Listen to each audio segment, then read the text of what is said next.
Welcome back to Nesson's NFL draft coverage presented by Cross Insurance. I'm Doug Kyed, joined by Zack Cox. Just wrapped up the entire 2020 NFL draft. Day 3 has come to a close. Let's just quickly go through the Patriots draft picks. Kicker Justin Rohrwasser. Guard Michael Onwenu. They didn't make this easy on me. Guard Justin Herron. Linebacker Cash Maluia. And center Dustin Woodard. That one's easy. Sort of a boring day as far as draft picks are concerned, but the Patriots did at least get their kicker, and they added a whole lot of depth on the interior offensive line. Yeah, the most interesting pick of this day 3 here was definitely the kicker. The Patriots did need a kicker. For all the wrong reasons. What's that? For all the wrong reasons. Yes, that as well. But the Patriots definitely needed their kicker. I don't think anybody was surprised where they drafted their kicker because they love getting these specialists in the 5th round. So people were a little bit surprised that it was Justin Rohrwasser rather than Rodrigo Blankenship or Sam Sloman or Tyler Bass or one of these other more highly touted kickers. I mean, neither of us are kicker experts, as we've made very clear on this broadcast before. But it was interesting to see them kind of go off the board, even for a kicker in this draft. For sure. Yeah, he definitely never came across my radar. Started his career at URI, went to Marshall after the Patriots drafted him. There's some controversy over one of his tattoos. He explained that in our conference call, saying that he's looking to get it covered up. But yeah, beyond that, the 3 interior offensive linemen, none of them really fit the Patriots' typical mold, but they're kind of bigger, more powerful guys, and then an undersized linebacker out of Wyoming. But you might have noticed, if you watched this yesterday or have been paying attention to the draft, Patriots did not wind up drafting a quarterback or a wide receiver, and this is perhaps one of the most loaded wide receiver classes in, NFL draft history. Bill Belichick touted the Patriots' current group of wide receivers. We just got off a video conference call with him, saying he's sure that some of those young players like N'Keal Harry, Jacoby Myers, probably Gunnar Olszewski will take a leap in year 2. So maybe the board just didn't fall their way. Maybe they have faith in those guys, but certainly interesting that quarterback and receiver were not addressed. Yeah, this struck me a little bit as a similar situation that played out last year and the year before, and kind of shows us that going into a draft saying the Patriots need to do this or are going to do this a lot of times is incorrect. I remember a couple of years ago we said the Patriots absolutely need to get a quarterback. They waited all the way until round 7 to get Danny Etling. Last year, Patriots don't have any tight ends. They need to get a tight end. They didn't draft a tight end at all.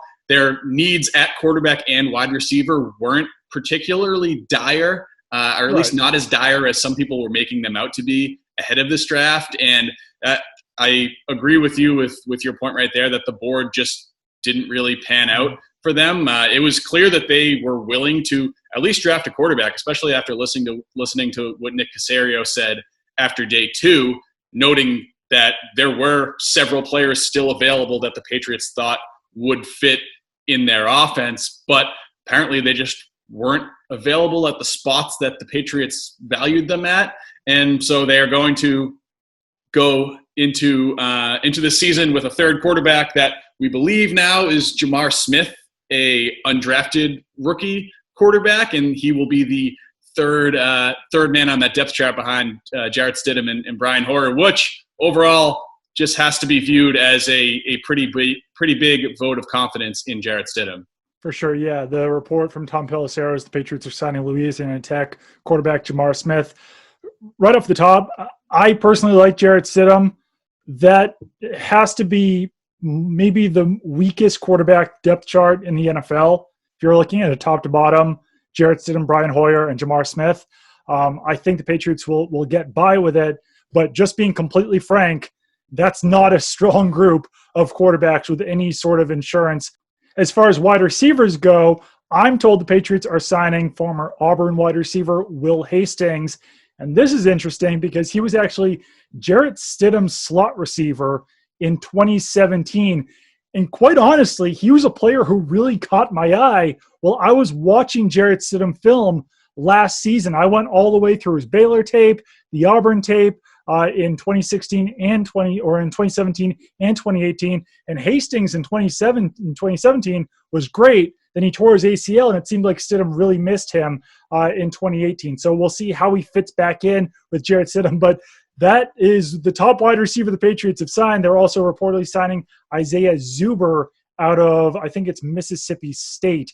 He's another guy who didn't really produce that much, but those are the wide receiver options they're adding.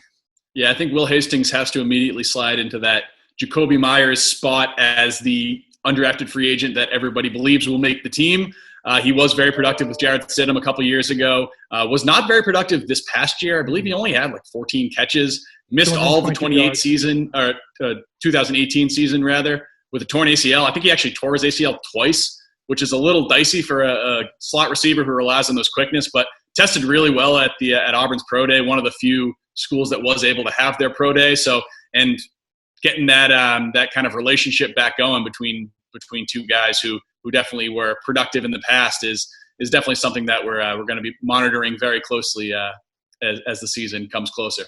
Just really quick, rapid fire, looking at this class as a whole, when you add in Kyle Duggar, Josh Uche, Anthony Jennings, Devin Asiasi, and Dalton Keene, what is the grade that you are giving it? I will start off first. I'll say a B-. I was also going to say a B-, which is kind of boring, I know. And I know a lot of people probably aren't particularly enthused with this draft class just because they didn't draft a quarterback, they didn't draft a wide receiver. A lot of the names that they got on day 3 are people that most fans probably have not heard of. But overall, I really liked what they did on day 2.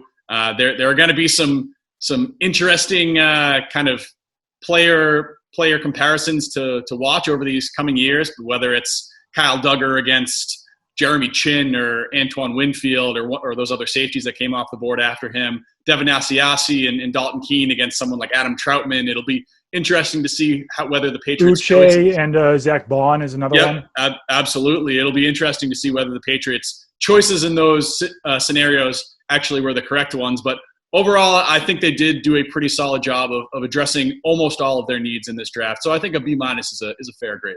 Yeah, I actually like what they did in day 2, and day 2 should be weighted much more heavily than day 3. So we will see how this draft class goes for the Patriots, but that will do it for us for now.